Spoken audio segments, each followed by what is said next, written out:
Newest interview with Nikita and Emmy. Who is Emmy? An emissary? Basically a community manager? Yes. If it came from a credible source, then I would assume that it's probably real. Suggestion. Make statement knowing that admitting a mistake was made is hard. Answer. Mistake. This is not mistake. Question. Why? It's time to start preparing for the release. It's time to understand who the true believers. No one is forcing to do anything. It's your choice to just bail it. Don't buy it. It's totally understandable that any company wants to have more revenue. Wouldn't it be better to release a support pack? We are honest with the community. We are not forcing anyone. I would ask, if there is some kind of money issue for Escape from Tarkov, should we be worried about full release? Everything is going fine and going as planned. There's no way this is real. There's no way. Like, true believers? Yeah, this is nuts. Do you plan on addressing the community again anytime soon? Your post on Reddit unfortunately wasn't well received by the majority of the community. They still feel like they're waiting for the right response. They waiting to be as they want to feel. Comment from Nikita. Important part. We cannot give up PvE to everyone. It's too expensive and technically hard right now. Those who will support still get this option. Okay, so it's expensive, so we're not giving it to people. Okay. Answer. Are there other solutions being contemplated since the reception to the Reddit thread was not good? Answer. No. Is there any plan to back out and put water on the fire aside from the EOD features mentioned in the Reddit? No. We are continue improving, hard preparing updates for everyone. No more harsh changes. It is an important moment in the history of EFT, but I feel it is what is needed. I believe. Will the new items that come with the Unheard edition be only PvE or PvP servers too? There's both. Can we get more info on how the most controversial features will work, namely summoning teammates? It's being worked on. A friend summoner will be available to get for other editions too. Okay. Can we get a choice between a hideout dog, cat, or cat only? Cat is in the plans, dogs later. Friend summon feature. Will it likely be an expansion? No, it will be obtainable item. Why not let this only be in PvE? It's cool. A mechanic for PvP too. Okay. One of the most discussed subjects regarding the whole situation is removal of DLC line for EOD on the website. What? Would it be possible, since we're all under multiple NDA, to be more involved? And maybe what's having more insight and communications, pat notes out of release, material to prep our communities for future updates and feedback? We'll think of something out. Question. Emissary armband win. We'll do it. I'm going to be honest. I think those being in PvP is a bad idea. It's going to make RMT go through the roof, to be honest, or stream sniping. I don't think so. We could always restrict it. Is there a chance the community representatives and longtime emissaries get involved in the discussion if an announcement package or special item would be seen in a good way or community or not? I guess this could get rid of a lot of the hate that comes. We will use this more next time. Gamma container. Many thought it was supposed to be gone after EOD, but it returned after new edition. Any plans to change something? It's possible. You know what this feels like? It feels like he's having an interview with one of these.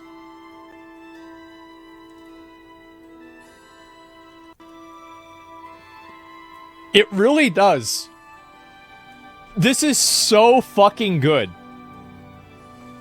I don't even know what to say. Hazy, try again. Don't ask me, I'm a ball.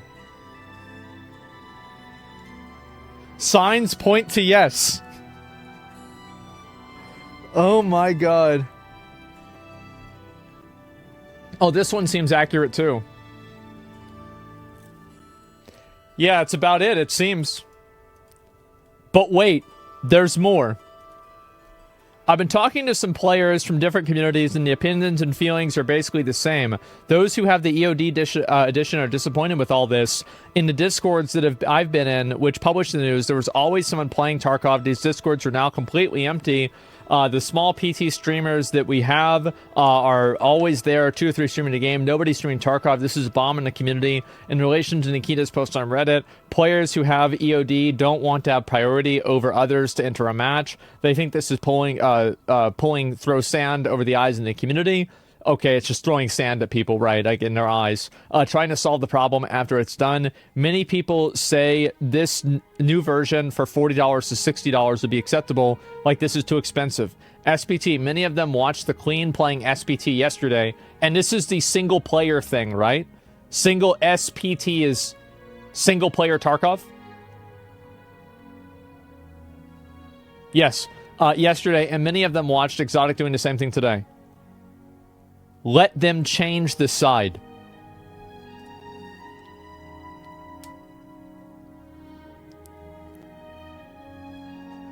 True. True. Thanks for answering so many questions.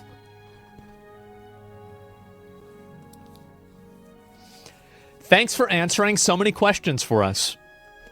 We are all so passionate about the game. And when the community outrages, we feel it as well since we are representatives of our community.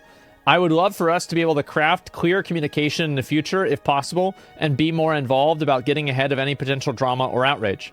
I feel you. But I am the most confident right now as ever. Stay strong.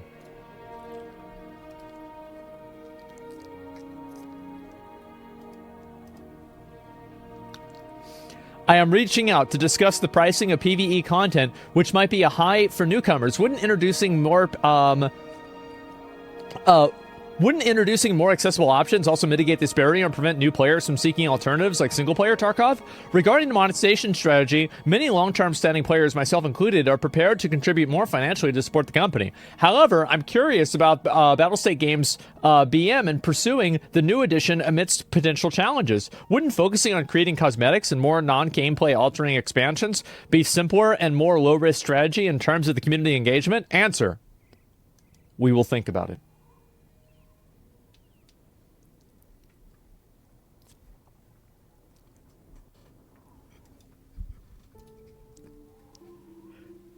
This is crazy.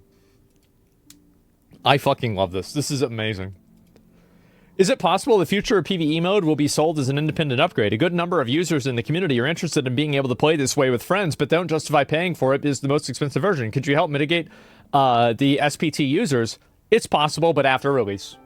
Regional pricing? What about for regions where $150 is already pretty expensive? Can't tell. Arena LAN esports roadmap win. Working on that. There's one more, I think. Oh, I didn't get that.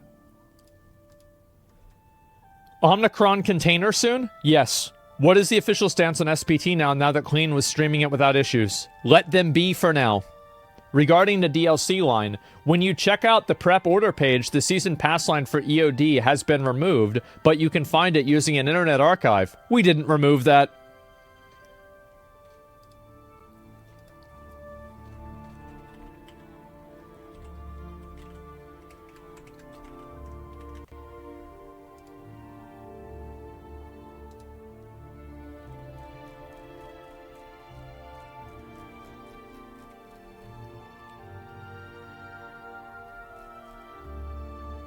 Of course not. Naturally. Why would they remove it?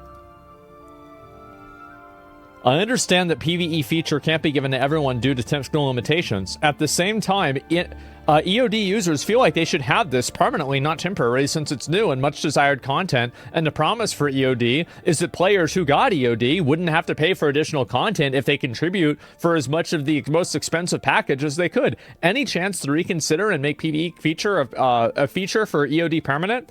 Did you read the answer? Did you read the above? We will provide it for at least 6 months after.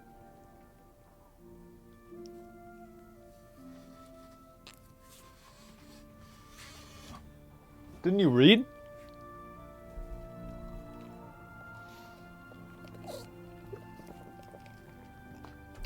The prices will increase until morale improves. Are there any chance of lowering the pricing of TUE for EOD owners? Thinking about it. If EOD owners do not get PvE, will there still be, in fact, things that planned that will go to EOD? DLCs, for example? Of course. Every DLC later will go with EOD. Okay.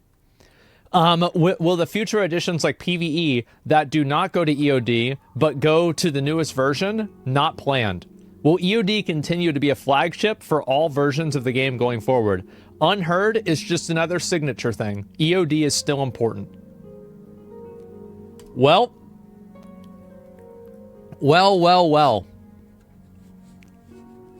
Rolling out. What's this? Oh, shit. Shy Lily, thanks for the raid. I appreciate it. What's up, boys? How y'all doing? Hey. Thank you very much. We're looking at Escape from Tarkov drama. This is kind of crazy. And this is apparently real, right? I mean, I guess it must be. It has to. I mean, I feel... Oh, my God.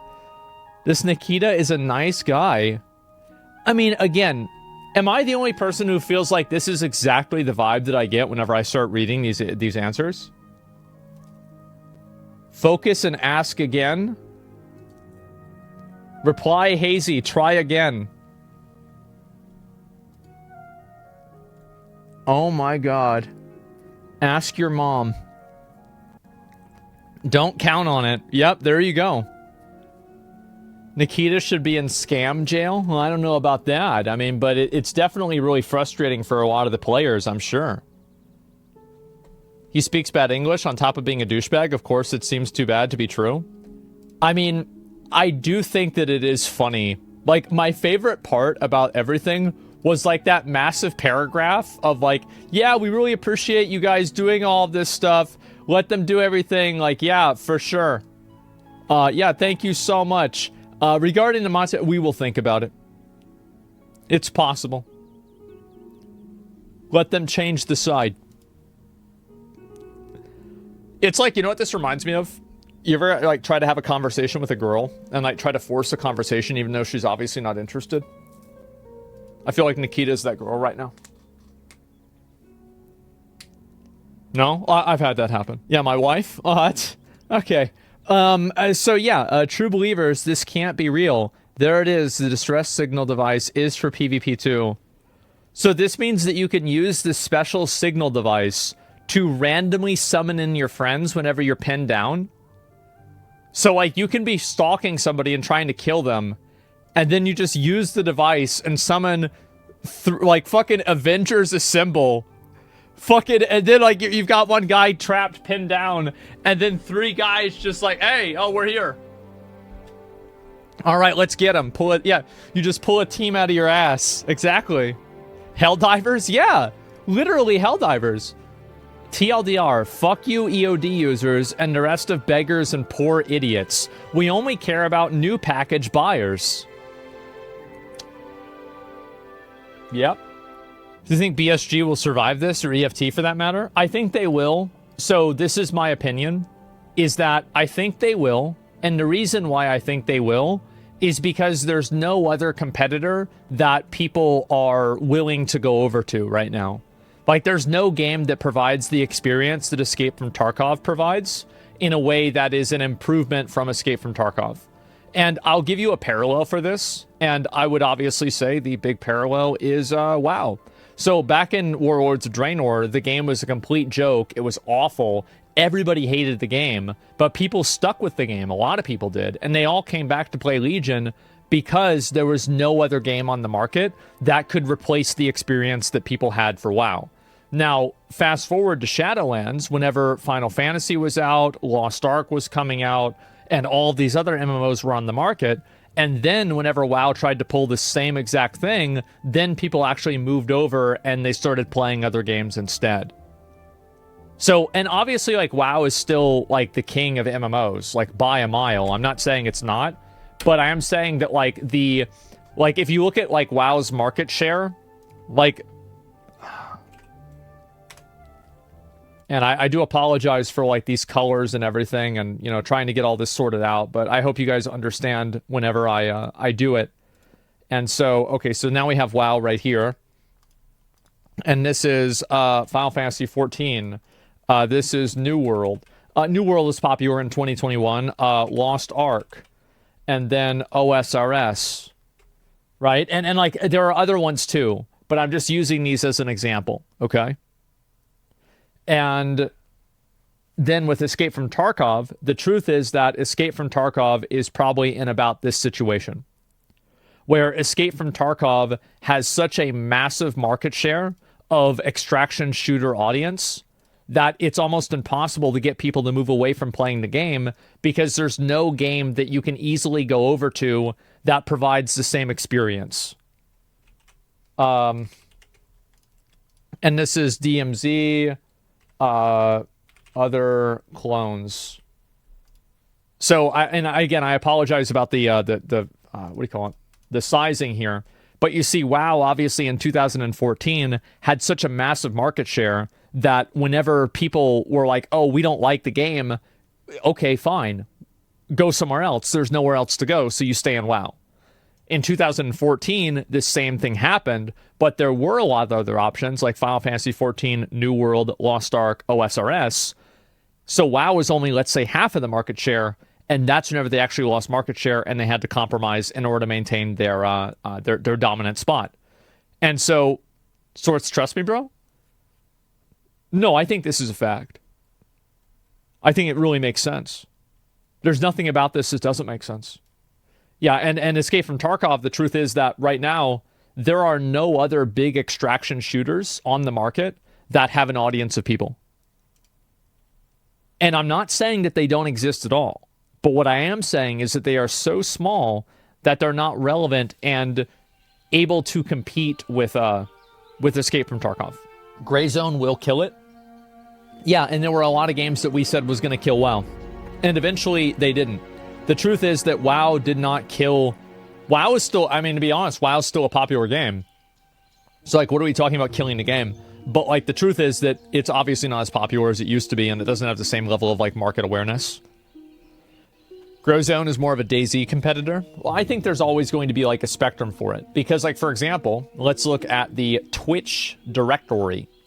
So, if you pull this up, let's see how many MMOs are on there. So you've got World of Warcraft. And, I mean, to be honest, like, a lot of their MMOs are dead. Like, Lost Ark.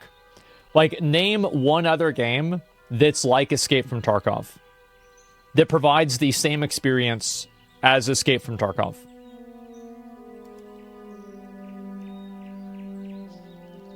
There's none. Marauders, kind of. I don't know where that is.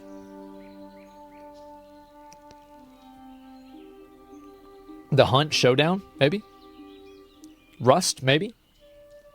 But nothing really seems to provide a one-to-one. Rust is kind of similar, but you keep looting the base. Yeah.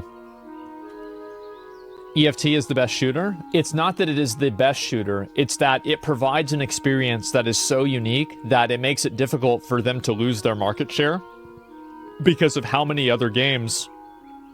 Or sorry, how few other games exist with the same type of structure. There are a lot of games that are other shooters. And you will have people that say, okay, I'm not going to play EFT anymore. I'm going to go back to playing Apex Legends, for example.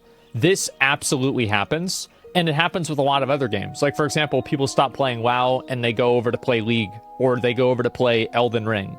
Like, you do have, obviously, you know, like, there's crossplay there. But whenever a company really is at risk to lose its market share is whenever there are other competitors in the space that have pretty much the exact same type of game. Do you see kind of what I'm saying? Check out the upcoming Arena Breakout. I'll tap into market. Yeah, we'll see what happens. Arena Breakout Infinite is going to compete with Tarkov. Well, going to doesn't mean it is. We can talk about all the games that are going to compete with Tarkov all you want. Yeah, sure, we can do that. But the truth is that they're not out right now. And so people don't immediately have an option that they can go to. Like, for example, the real reason why Final Fantasy 14 was so popular in 2021 is because you had all of these multiplier effects. You had the fact that the game had, at that point, like 7 years of content to it, or something like that. It's 5 years, I don't remember. but like it had years and years of content added to it. So it's not like you're playing a brand new MMO like New World, because New World had nothing. But then also, it was a free trial. So you had a game that had no barrier to entry that you could just immediately play with no sort of investment or focus or anything like that. Then you have like meta level factors, like the two big ones where obviously COVID was number one and number two was the Blizzard scandal. So like all of these things converge at the same time to make a perfect storm to make Final Fantasy XIV really, really popular. And so, and this is like, you know, like whenever people say like, oh, somebody just got lucky. Final Fantasy XIV did get lucky there. They absolutely got lucky. But whenever I talk about lucky, like they got lucky with COVID and they got lucky with the Blizzard scandal. They didn't get lucky with making a free trial, and they didn't get lucky with making tons of content. So in almost all cases, whenever a person gets lucky, there is a massive mesh of like preparation and prior work that goes into it that meets some form of opportunity. And I think Final Fantasy XIV's success is an example of that. It was a perfect example of that. Yeah, a lot of people get lucky, but capitalizing on being lucky doesn't take just being lucky. Luck equals hard work and circumstance? Yes, exactly. Luck loves preparation. Yes, there it is. So, yeah, I think people have said, you know, luck is whenever preparation and opportunity converge. I think that's pretty much true. And so you can see that with Final Fantasy XIV. So what's going to happen with Escape from Tarkov? This is what I think is going to happen. I think the community is going to hate it. I think that they will probably go back and keep playing the game. And I'm being very cynical about this, but I've played video games for a long time, and I've seen these different dramas happen, and I don't think that this is bad enough to make people actually stop playing the game, because it doesn't affect most people's general game loop, right? Other than PvP. And so I don't think that people are going to quit, but what this will do is it will make the next time that a competitor to Escape from Tarkov comes out, it will make that competitor twice as appealing. And the amount of hype and excitement for that game will be twice as high. And let me give you a great example. Last Epoch. So basically what happened with Diablo 4 is that Diablo 4 came out and it was a piece of shit, right? It was bad. There were a lot of things wrong with it. Season 1 comes out, it's a piece of shit. Season 2 comes out, it's better, but there are still a lot of things wrong with it. Very shallow experience. People are not happy with it. Guess what happens? Last Epoch gets a much larger boost because of Diablo 4 being bad. I think that if Diablo 4 hadn't existed, Last Epoch hype would have been less than half of what it was. Also, keep in mind too, the PoE expansion after the first, the first PoE expansion after Diablo 4, Grinding Gear Games said that it was their highest played expansion ever. And do you want to know why? It's because all of those people from Diablo 4 that started playing the game and didn't get the experience that they wanted tried out Path of Exile. So this isn't going to hurt Escape from Tarkov immediately. It's not like tomorrow everybody's going to quit playing. But it will be like a debuff. It's like Sunder Armor or something like that, where now you're taking more damage and the next time something comes to attack you, it's going to do more damage to you. Why does everything you describe go through a WoW filter? Well, I mean, I could give it in 15 other different ways, right? I just know that a lot of people play WoW and it's easier to understand. Yeah, I mean, I come up with all of these, like, comparisons on the spot. So I'm pretty good at coming up with this shit. I do it a lot. Here's another great example of that. Genshin Impact. Genshin Impact players love to eat dicks. They love eating dicks. They eat so many dicks. They're eating dicks constantly. They can't stop eating dicks. They're addicted to eating dicks. But even eating a dick is better than playing Tower of Fantasy. And that's the exact situation that we're in right now. What I think is going to happen with Escape from Tarkov, I'll wrap all this up. What I think is going to happen is nothing. I think people are going to get really mad about this. The player base might go down a little bit, and everybody is going to talk about how much they hate it. But as time goes on, and more people see that the extraction shooter genre is very popular. And you're even seeing it become meta-level popular with something like Dark and Darker. Or that other game, I forgot there was another game, Dungeonborn or something like that, that was basically a Dark and Darker clone that was also popular. So, Dr. Disrespect's game, yeah, you're seeing a lot of other people that are catching on to the extraction shooter trend, and you're going to see other games come out that are able to compete with this. It's not going to happen right now, but when it does happen, the hype for those games will be artificially higher because of the fact that Escape from Tarkov made this mistake today. That's my point. That's what I think is going to happen. As soon as a new game comes out with the devs are respecting their player base, EFT will be done. Yes. But not yet, and not until then.